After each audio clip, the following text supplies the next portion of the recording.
So many of the heroes in Marvel Rivals have so many counters built into their strongest abilities, yet I never see anyone actually using them. So in order to raise awareness, here are 21 quick and easy counters that are guaranteed to help you win more games. And if you got some mates that simply refuse to do any of these, make sure to send them this video. But without any further ado, let's dive into it. First off, I am surprised this one isn't more well known by now, but whenever Mantis puts someone to sleep, obviously the sub-target can be woken up early by any enemy who's shooting it, but not many seem to realize that they also can be woken up by the slept target's own teammates by shooting the little Mantis ghost that sits on their back. The ghost only has 100 health, and it even takes splash damage from nearby explosions, so it goes down pretty easily. And while for some reason that one might be less known, I wish that the next counter was more well known, because it's really the only reason this hero is getting even any playtime to begin with, and that is Penny Parker. All of her value comes from the spider nest, deploying webs, healing up Penny and dealing a ton of damage to enemies while also hiding mines. When you are fighting, you just need to make it a priority to break the spider nest before you do anything else. As soon as this thing is down, there's a 12-second cooldown before it actually goes up again, so the fight will be basically free. In the same vein, it's worth noting that you actually can destroy Penny's mines, and if you accidentally step on one, you usually have enough time to back out of it as well. You don't need to just stand still and sing "Country Roads Take Me Home" until it inevitably blows up. Just pay attention and you probably won't be caught by them nearly as much. Obviously, this doesn't apply if they're hidden in the webs, but in that case, you just don't stand in the webs and destroy that damn nest. It's really that easy. And while we're at it, nobody's actually shooting at the onks either. Most of Moon Knight's damage will always come from the damage that bounces off of these onks, and if you're up against one and you don't make it your highest priority to break them as soon as they pop up, then you are actually throwing. Another underrated counter is of course Groot and his walls. Staying a little bit out of range will obviously instantly stop him from being able to trap you behind any of the walls, but if you are a main tank, you're on the front line, you might not have the luxury of simply staying farther back, in which case all you need to do is keep an eye out for his wall placing animation that looks something like this.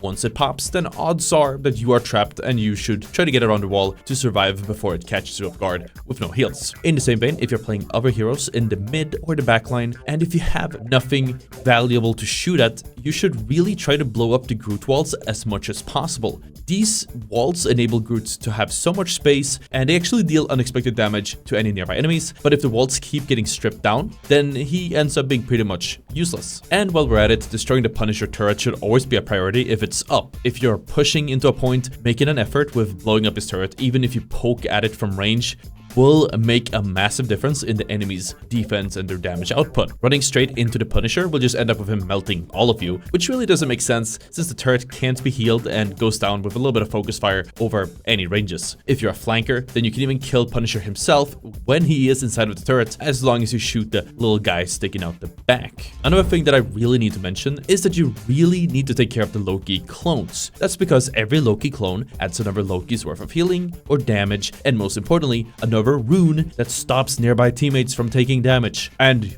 actually healing them up really fast. Not to mention that every clone up gives Loki a chance to teleport away if he is in danger. So actively taking down Loki clones whenever you see them will put a huge dent in enemy team's healing, and if he is suppressed enough, causes a massive gap in the healing output between the two teams. In the same vein, it is paramount that you destroy the runes above Loki's head. If you don't destroy him, then anyone inside of the green area will get healed up super fast and be unable to take damage or even die until the runes expire. And just like with the Loki clones, you really need to pay attention to Namor and his turrets. Even though they don't deal an insane amount of damage, that doesn't mean that they can't act as a cover that he can play around, or something that slowly but surely takes down the health of you, right, of your teammates or shields when you least expect it. Gradually clearing these turrets out instead of letting them stay up is a pretty easy compromise that doesn't take too much time, especially for the amount of value you shut down by doing so. Really, when it comes to most of these counters that are just shoot this placeable thing, I'm not saying you need to dive on top of it and destroy it, but making sure you take it out before you push past it or make any big plays makes the game a hell of a lot easier, so just shoot the damn turret. Something else that is quite a bit more useful to most players will of course be the best way to counter a Psylocke ult. Psylocke is pretty strong in general, and the ultimate can absolutely clean house, but that's only if you don't play around it properly. Assuming that the Psylocke ult's in the middle of your team, then it makes the most sense for your team to group up. Psylocke only goes for 8 hits per ultimate, jumping between all of the heroes,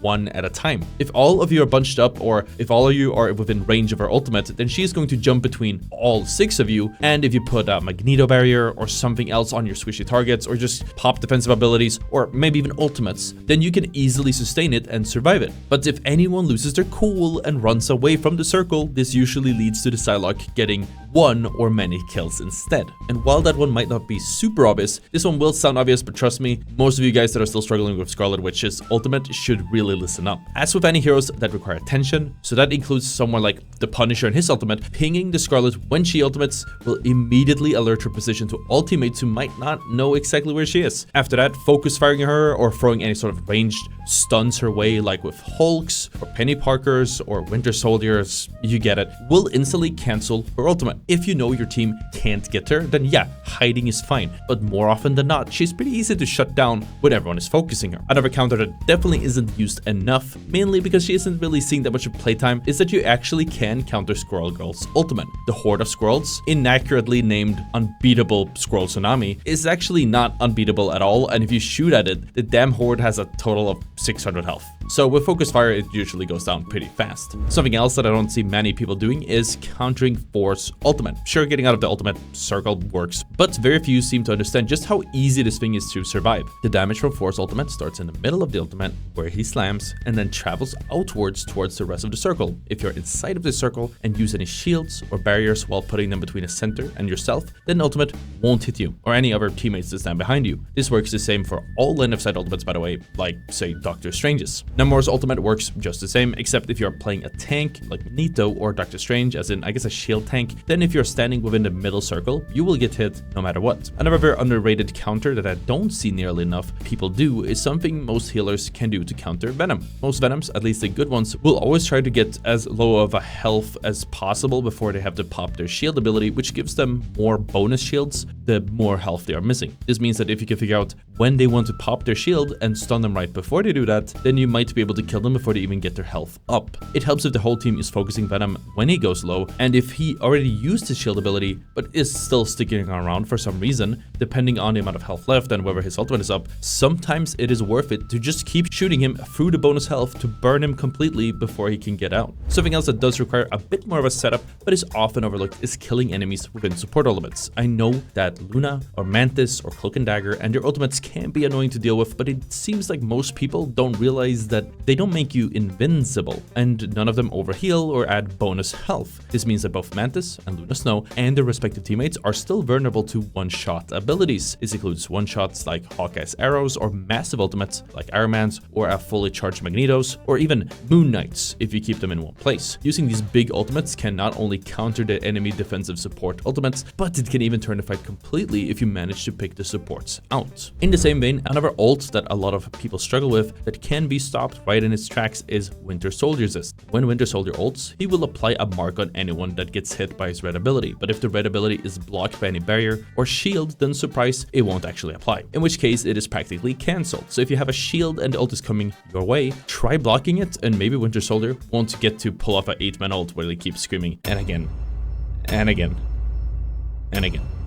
And while we are on the subject of counters, obviously destroying Rocket Raccoon's BRB makes a lot of sense, since it gives his teammates an easy instant respawn, but not many know that you still can destroy the BRB while it is respawning an enemy. You can't actually shoot the enemy being respawned, but shooting the BRB works just as fine. As long as the animation doesn't fully finish, destroying the BRB actually cancels a revive and jukes out the person being revived as well, which is always a fun little bonus. And then another massive counter that a lot of you guys don't seem to know about is one that can go in many different ways. As most of you all know, Doctor Strange's love to teleport at the start of a round, especially if they are attacking, since they can avoid running up to the point, which exposes themselves to a lot of poke and, getting killed. The thing with this portal is that there are a ton of ways that you can play around it and counter it. If you are playing a hero with a longer range stun, again, like Penny Parker or Hulk, then you can actually snipe the Doctor Strange at the start of the round when he is starting to channel his portal. If you're playing Strange yourself, then you can either place one end of the portal off of the map and then the other one in front of Doctor Strange's to trick the enemies into taking it, or you can place a portal underneath Doctor Strange, which if done right, makes him and maybe even some of his teammates fall off of the map. You could also place a portal above them and shoot down on them or the Doctor Strange while he is busy teleporting, netting you a free kill and taking precious time off of the attacker's timers. There are a ton of ways to counter the very popular portal strat, and while it is still in development, I'm still surprised to see that there still aren't enough people doing anything about the portal at all when there are so many counters you could go for. Also, it is 4 a.m. here, and I just wanted to thank you guys for watching my videos. It really means the most, and if you guys haven't subscribed already, you really should. And as a big thank you for you guys for watching, I'm gonna give you guys one more tip, and this one is not scripted. It is not in the title or the thumbnail. It just says 21 tips, so let me lay it on you.